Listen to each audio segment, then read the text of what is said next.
Il a semé la mort au Liban il y a 1 an ou à Toulouse il y a bientôt 20 ans. Dans les 2 cas, le nitrate d'ammonium est en cause. C'est un pilier de l'agriculture intensive. Le nitrate d'ammonium, produit en Europe par la multinationale Yara, est un engrais chimique redoutable et dangereux. On en parle avec vous. Benoît Biteau, bonsoir. Bonsoir à vous. Vous êtes paysan, agronome et eurodéputé. Oui. Pour commencer, soyons bien didactiques. Qu'est-ce que c'est le nitrate d'ammonium ? C'est ce qu'on appelle de l'azote, c'est-à-dire qu'il y a plusieurs formes d'azote qui sont utilisées en agriculture parce que c'est une substance qui est nécessaire dans la croissance des plantes. Et donc ça, on le sait depuis très longtemps. Et ce qui s'est passé, pour être didactique justement, c'est que sur les ruines des champs de bataille de Berlin, après l'utilisation d'explosifs pendant la Première Guerre mondiale, on a vu se développer une végétation luxuriante.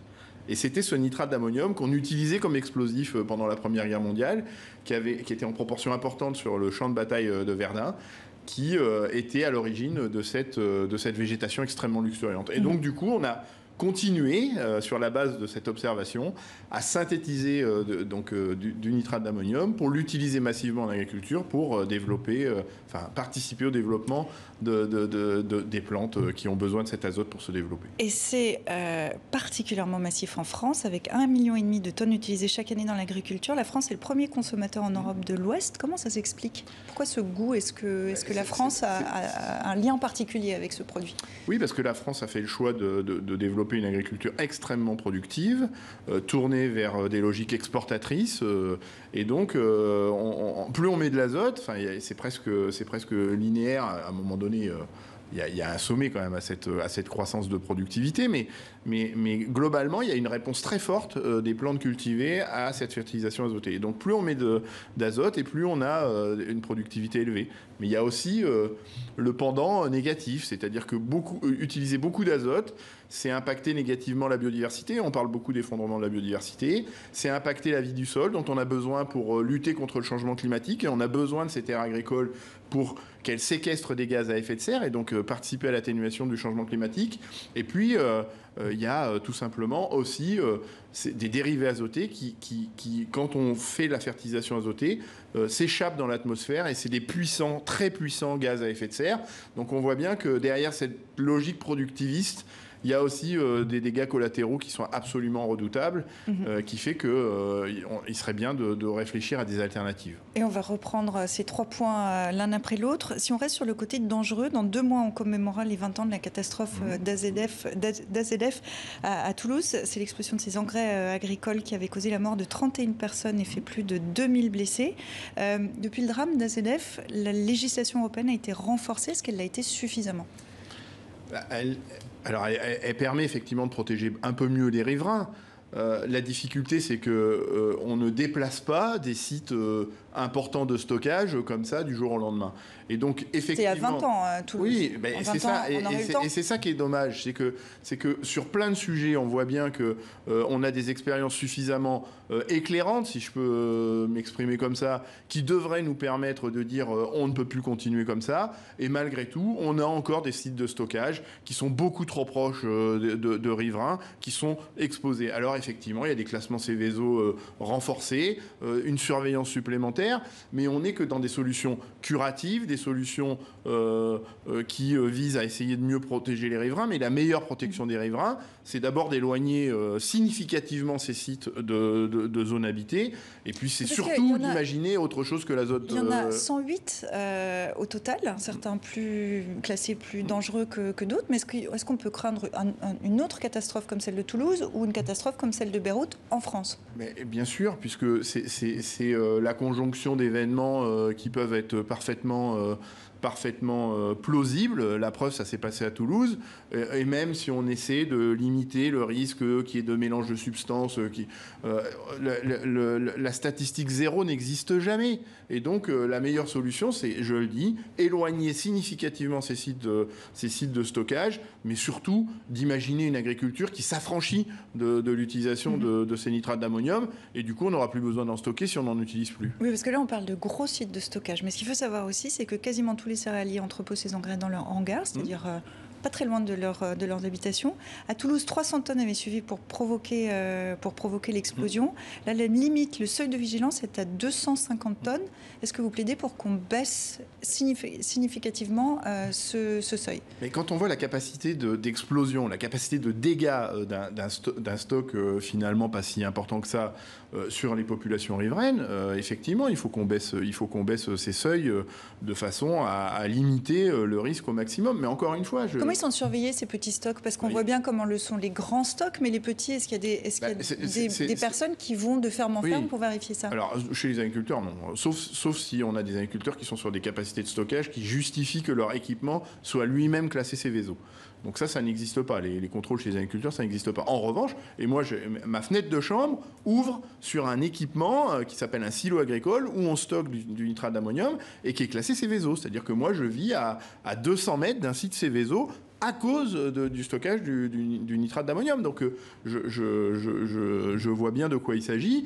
Alors effectivement, un site Céveso, ça nécessite des infrastructures adaptées, des contrôles du respect de la réglementation, mais est-ce que ça peut suffire? Non, parce que le risque zéro n'existe pas. Là, le gouvernement a commandé un rapport qui est sorti il y a 2 mois sur la gestion de ces engrais.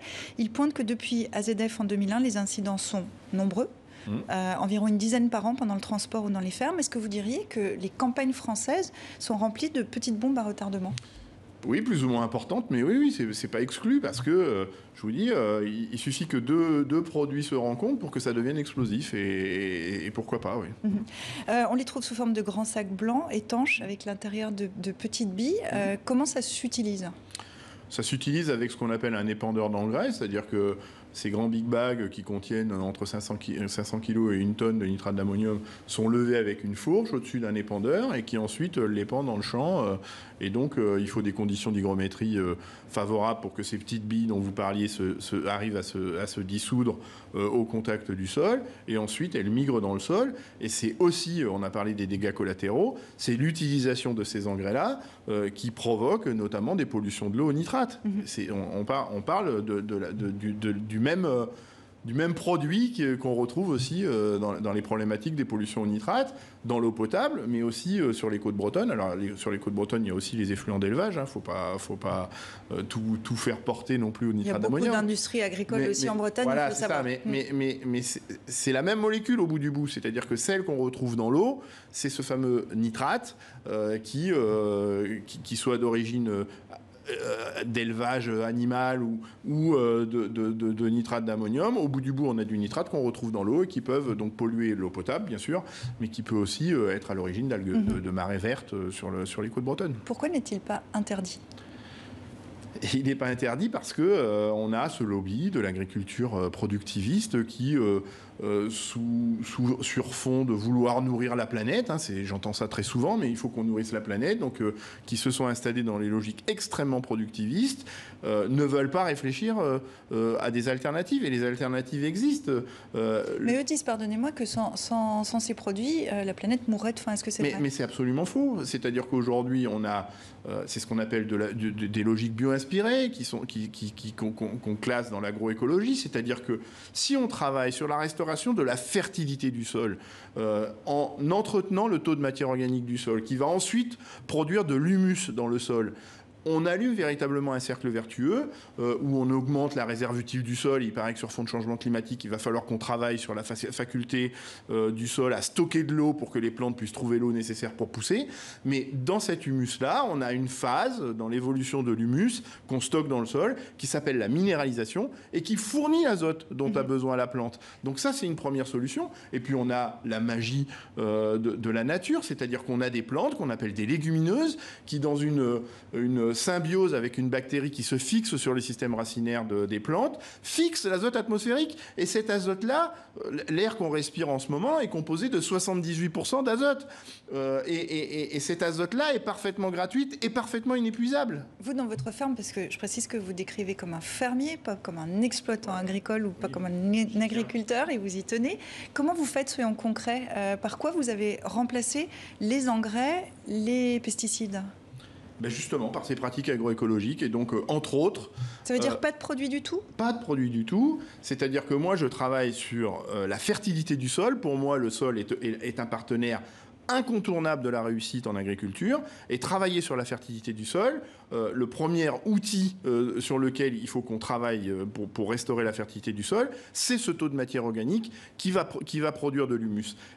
Mais plus ça veut dire quoi concrètement ? Ça veut dire qu'on restitue. Ça veut dire que moi, par exemple, si je prends une année culturale normale sur mes parcelles, je vais semer 2 fois la parcelle, mais je vais récolter qu'une fois. C'est-à-dire qu'une partie des plantes que j'ai semées et qui vont se développer sur la parcelle, je la rends à la terre. Et c'est cette matière organique que je rends à la terre qui, grâce aux micro-organismes, parce que je n'utilise plus de substances de synthèse, que ce soit des engrais ou des pesticides, sont très présents sur mon sol, va dégrader cette matière organique qui va être stockée durablement dans le sol. Et tous les ans, je vais faire remonter le stock de matière organique et le stock d'humus. Et plus j'ai d'humus, plus la réserve utile en eau de mon sol est élevée. Donc moins de recours à l'irrigation. Sur fond de changement climatique, c'est important. Mais surtout, j'ai cet humus qui va se minéraliser et fournir de l'azote pour nourrir les plantes, parce que les plantes ont besoin d'azote. Mais c'est un processus sur quelques années quand même, parce que oui, parce qu'il y a de l'inertie. Vous direz que c'est moins rentable. Oui, il faut avoir les moyens de passer non, c'est pas une question de rentabilité, c'est plus vertueuse. C'est pas une question de rentabilité, parce que ça coûte beaucoup moins cher de renforcer le stock d'humus de son sol que d'acheter des substances de synthèse dont le prix est directement conditionné par le cours du pétrole. Et justement, beaucoup d'agriculteurs en Bretagne, dans votre région, sont pris à la gorge. Oui, bien sûr. Et un des moyens de retrouver de la rentabilité en agriculture, c'est justement de travailler sur les coûts de production. Et l'azote qu'on utilise en agriculture participe à des coûts de production extrêmement élevés. Et donc, toutes les alternatives qui nous affranchissent de cet azote extérieur dérivé du pétrole, qui fait que l'agriculture est aussi émettrice de gaz à effet de serre, parce que ce nitrate d'ammonium est un dérivé du pétrole. Quand on sait qu'il faut 1,5 litre de pétrole pour produire 1 kg de nitrate d'ammonium, et que les agriculteurs qui continuent de l'utiliser utilisent entre 200 et 270 kg d'azote par hectare et par an pour produire des céréales, du blé, de l'orge, du maïs, du colza, je ne vais pas faire toute la liste, on crée une dépendance au pétrole de 3 à 400 litres par hectare et par an. Est-ce que vous mesurez la dépendance au pétrole de cette agriculture-là ? Et c'est là où on est dans une impasse et où l'équation devient impossible à résoudre. C'est-à-dire que ces agriculteurs-là, cette agriculture-là nous dit on a besoin de continuer de produire pour nourrir 9,5 milliards de personnes en 2050. Et les grands spécialistes du pétrole nous disent qu'en 2050, on n'aura plus de cette ressource pétrolière pour justement produire du nitrate d'ammonium. Donc vous voyez bien qu'il y a une incohérence à continuer dans cette voie-là. Quand vous n'êtes pas à la ferme, vous êtes à Bruxelles, vous êtes eurodéputé. Oui. Est-ce que vous êtes entendu ? Parce qu'on entend votre logique, on voit que vous êtes passionné, que vous y croyez, mais est-ce que vous arrivez à faire passer ce message à Bruxelles ? Oui et non. C'est-à-dire qu'effectivement, le problème de l'Union européenne, que ce soit à la Commission et parfois au Parlement européen, c'est le poids des lobbies. Vous avez bien compris, vous avez parlé d'IARA tout à l'heure, vous avez bien compris que derrière le nitrate d'ammonium, il y a tout un empire économique. Et que cet empire économique va continuer de gesticuler avant de se laisser mourir. Et donc cet empire économique continue de faire du lobbying auprès de la Commission, auprès de certains députés pour continuer d'exister sur ce modèle économique-là. En revanche, il y a quand même des signes qui commencent à apparaître. C'est-à-dire que quand on regarde ce qu'on appelle le Green Deal, le pacte vert européen, qui est le socle de cette mandature qui a débuté en 2019, qui va s'arrêter en 2024, on voit bien qu'il y a des ambitions, y compris sur la problématique de l'azote, puisque dans le pacte vert, dans la stratégie de la ferme à la fourchette, on annonce la volonté de réduire de 20% l'utilisation... Et l'idée d'une redevance aussi. Est-ce que c'est une... Oui, mais c'est cette vieille arlésienne qui est le principe de pollueur-payeur. Mais allons-y. Et si on applique scrupuleusement le principe pollueur-payeur, vous allez voir que les produits que vous pouvez trouver peu chers chez certaines enseignes de grande surface vont devenir très chers. Parce qu'en vérité, quand on agrège, et notamment sur la pollution de l'eau dont j'ai parlé tout à l'heure, le coût des politiques curatives nécessaires pour dépolluer l'eau, une fois qu'on l'a pollué avec ces nitrates-là, le jour où on applique le principe pollueur-payeur, les produits qui sont peu chers aujourd'hui vont devenir hors de prix. Et entre la ferme et le Parlement européen, vous êtes venu nous voir à 64 minutes, on en est ravis. Benoît Biteau, merci beaucoup. De votre à très bientôt. Merci beaucoup.